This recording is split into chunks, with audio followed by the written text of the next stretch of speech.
नमस्कार साथियों, आपका अपने YouTube चैनल में एक बार फिर से दिल से स्वागत है। साथियों, लोग कहते हैं कि जब राजा बुद्धिमान हो और उसका मंत्री चतुर हो तो कोई भी राज समृद्धि और शांति की ऊंचाइयों को छू सकता है।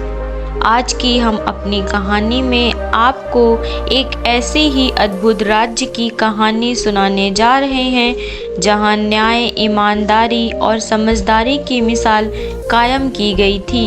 यह कहानी है आनंदपुर के महान राजा वीरेंद्र और उनके चतुर व ईमानदार मंत्री राजकुमार की। एक राजा जो प्रजा की भलाई के लिए हर पल सतर्क रहता था और एक मंत्री जिसकी बुद्धिमत्ता ने संकट की घड़ी में पूरे राज्य को सुरक्षित रखा।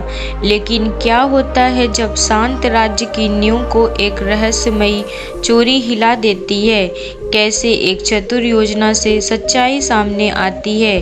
तो चलिए दोस्तों, सुनते हैं बुद्धिमान राजा और चतुर मंत्री की यह प्रेरणादायक कहानी, जो न सिर्फ रोमांच से भरी है बल्कि हमें सच्चाई, ईमानदारी और बुद्धि की असली ताकत भी सिखाती है। बहुत समय पहले की बात है, एक राज्य था जिसका नाम आनंदपुर था। इस राज्य के राजा का नाम राजा वीरेंद्र था। राजा वीरेंद्र बहुत ही बुद्धिमान और न्यायप्रिय राजा थे। उनके राज्य में सभी लोग बहुत खुश थे और राज्य में शांति और समृद्धि थी।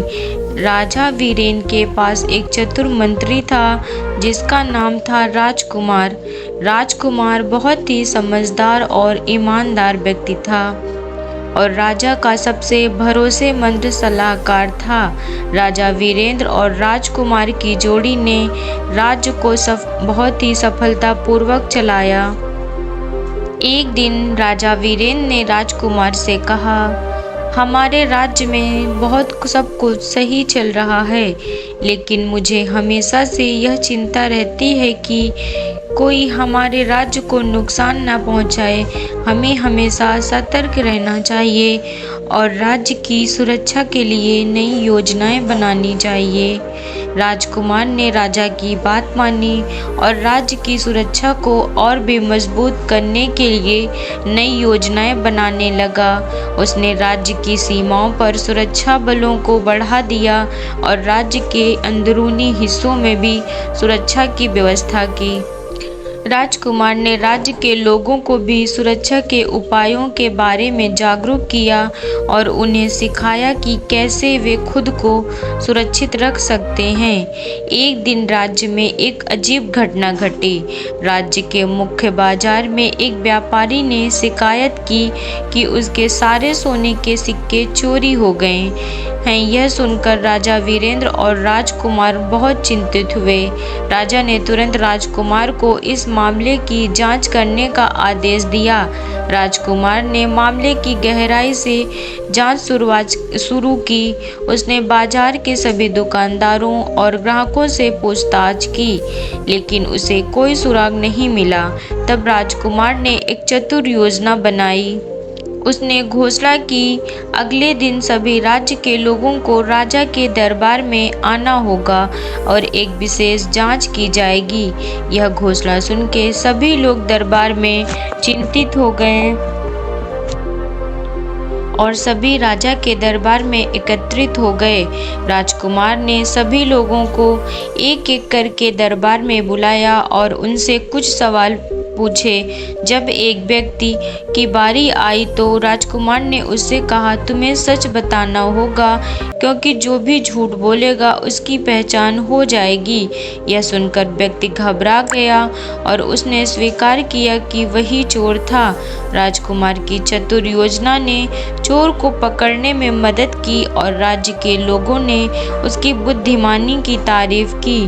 राजा वीरेंद्र ने राजकुमार की तारीफ की और उसे राज्य का मुख्य सुरक्षा अधिकारी नियुक्त किया। राजकुमार ने अपनी जिम्मेदारी को बखूबी निभाया और राज्य की सुरक्षा को और भी मजबूत किया। राज्य के लोग राजकुमार की बुद्धिमानी और ईमानदारी की तारीफ करने लगे और उसे अपना आदर्श मानने लगे। राजा वीरेंद्र और राजकुमार की जोड़ी ने राज्य को समृद्धि और शांति की ओर ले जाया। उसकी सच्चाई, ईमानदारी, बुद्धिमानी ने राज्य के लोगों को प्रेरित किया और उन्हें एकजुट किया।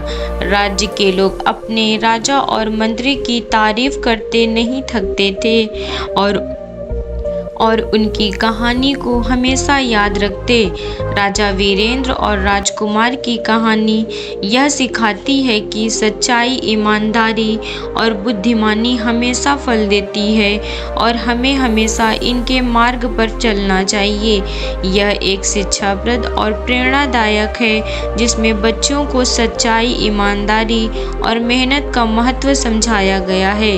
हमें हमेशा सच्चाई के मार्ग पर चलना चाहिए और दूसरों को भी प्रेरित करना चाहिए। दोस्तों, मैं उम्मीद करती हूँ कि आपको कहानी पसंद आई होगी और आपको इससे कुछ सीखने को ज़रूर मिला होगा।